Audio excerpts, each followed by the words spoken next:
Hey guys, welcome back to my channel. My name is Ezinne. If you're getting to know me for the first time, I reside in Nigeria, Abuja to be precise. And welcome back to my channel if you're new here. And already you can tell from the title what exactly I want to talk about, right? I know you are prepared.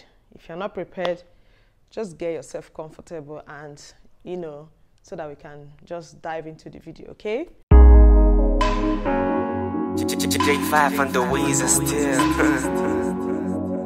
So guys, welcome back to my channel.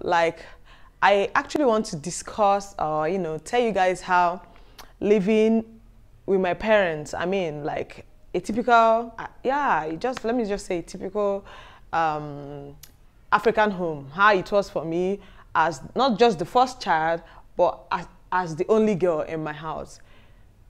It was crazy. It was funny. When I sit down now and remember how, I grew up, how it was then, I just start laughing because you guys know now. You guys know. My parents were very protective.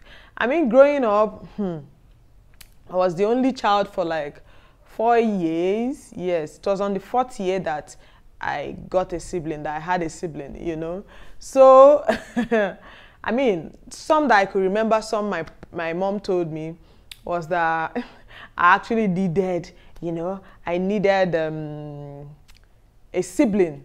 I needed a sibling. Like I would see other children, I would just drag them to my house, and when the mother comes to pick them up, I'll just start crying. Fast forward to when I became a teenager. Fast forward to when I entered, let me just say, primary school. My father was not a preacher of love. My father would be like, my father was always gingering. You need to read your book. You need to read your book. You need to do well in class. I was actually doing well in class because I wasn't taking first position, but I never passed 5th position. At a point, fifth position became my thing. My father would be like, oh, now again on a class I number 5th. Like, are you the only one in the class that always, come 5th in class? But what did man go do? The drive was just too much. It was overwhelming, The drive was overwhelming coming from my father, My mom wasn't that kind of person. My mom would be like, okay, pray and read your book, like leave the rest for God. My father was not leaving anyone for God. My father was not leaving the rest for God. Like even the one that you're about to give God, no, you have to do it. You have to sort it out. Like my father was, the morale giver. Go to school, nobody should bully you. Nobody should bully you. Don't be the first to fight. Don't be the first to hit. But if someone hits you, hey, my classmates, I know they can still remember. Growing up then, in fact, when you are being stupid, and I know that you're stupid, and I feel like hitting you, I'll just remember, my father said I shouldn't hit anybody first. I'll now wait for you. I'll not be praying in my mind that you hit me, that you poke me, for the gently in me to emerge. So then I used to come back. Nobody used to bully me. Nobody used to bully me. Most times they will not come and say, please talk to your child. She has beaten this person. She has beaten. My father will be like, what did that person do? And anytime they ask me, I'll be like, that person hit me first. And my dad will be like, no, nobody can bully my child. My brother was the opposite. My brother was the opposite. My brother will go to school and come back with head cut. What happened? That the classmates injured him and all that. Me, it was a different case entirely. Now let's move to, apart from primary school, you must confess. You must confess in class. You have to confess in class. The drive was crazy. You come back like this, you are doing 2 times 2. You are learning how to do 2 times 2 because weekend. You're gonna read 2 times 2 to my father from 2 times to 5 times, So It was crazy. And all the time it used to be, you have to learn this so that your brother you would learn this, you know, will know this too. You don't have to be a dullard so that hey, Jesus Christ. That was primary school.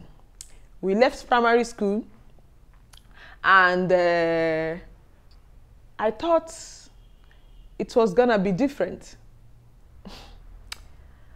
My brothers and sisters, I entered secondary school. Before I even entered, it was in boarding house. From just one, I became a boarder. When I was about leaving the house, in fact, I was happy to leave the house. Yes, I was happy to leave the house. You know, having my freedom and all that. I never knew it was a different barrack entirely. You know, my father was like, you know, you have to always pray. You have to always read your books so that you come out in flying colors. The reading of book thing entered Pro Max. Okay, no, let's say entered Pro. The university part there. Okay, I just remembered. Just one. Things were going smoothly until when I needed something and I had to write a letter. I wrote a letter, you know, then I think that, yeah, I wrote a letter and I sent it home. Okay, now my father came for visiting day and started analyzing. After red marking, in fact, it felt as if it was junior WAEC. My father kept on, you know, red marking some tenses that I didn't use properly and the words I was supposed to use. I was using one small, you know, pocket dictionary then. Because of that, my father got a bigger one because if I say, I know too they see the words in that small pocket dictionary.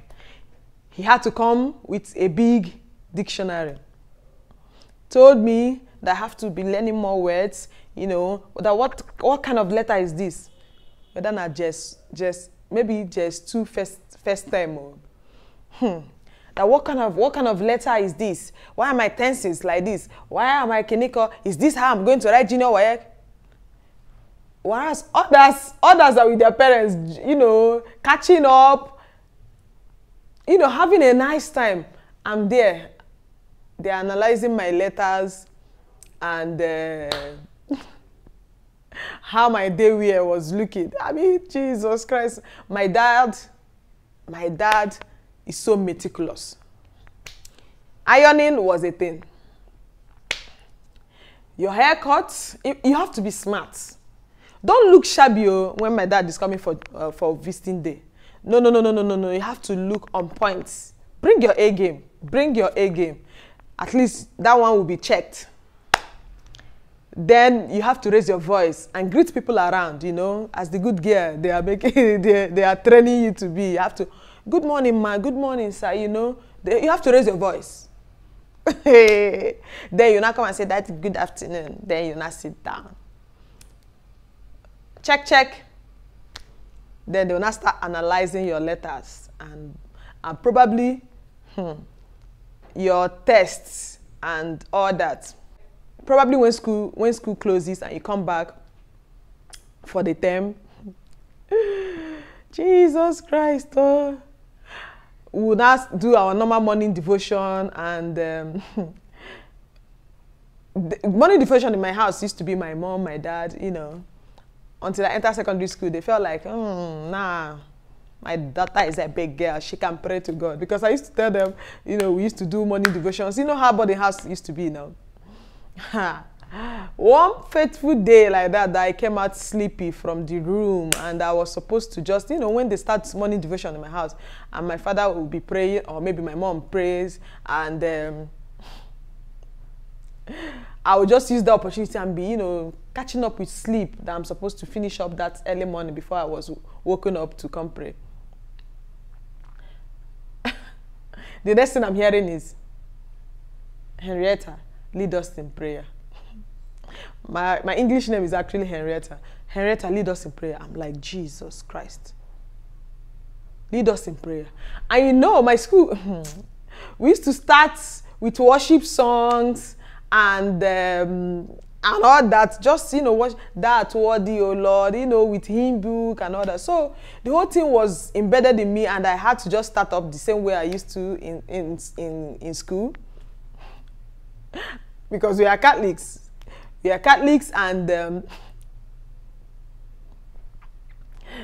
my parents are staunch Catholics. They'll be like, no. We don't pray like that. We don't pray like that. Whatever you're doing, you have to, you know, lead by example. Your brother is watching you. Chineke God. My brother is watching me. What would Jesus do? What would God do? Is God not watching me? No, is God not watching me? It's only my brother. All the time my brother is watching me. So I should not lose guard because someone is watching. It's not even my God is watching me. It's always my brother watching me. Goodness gracious. Fast forward to university. All right. Before I entered university, okay. Avoid the opposite sex. that used to be a slogan in my house. Avoid the opposite sex. Avoid the opposite sex. My mother will not come with her own. If man touch you, you are pregnant. In fact, if you sit down with a man, you are pregnant. Don't allow anything jeopardize your schooling. Don't allow anything jeopardize. See, all these advices, it's not like I'm saying they are bad or something, but it was a reoccurring thing.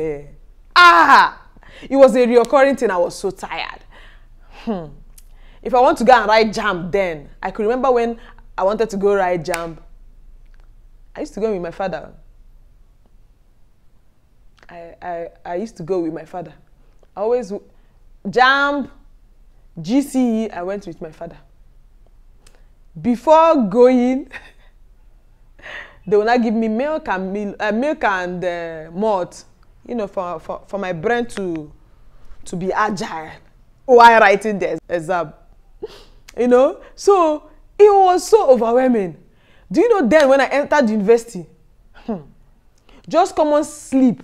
If I'm sleeping like this, probably I don't have lectures in the morning and I just want to sleep and my phone will just be lying somewhere in the room. These guys can give me, like, I'm not joking, straight 20 missed calls. That 20 missed calls can come from my father. Then maybe probably 10, 15 can come from my mother. Then my dad will top it up, you know, add the icing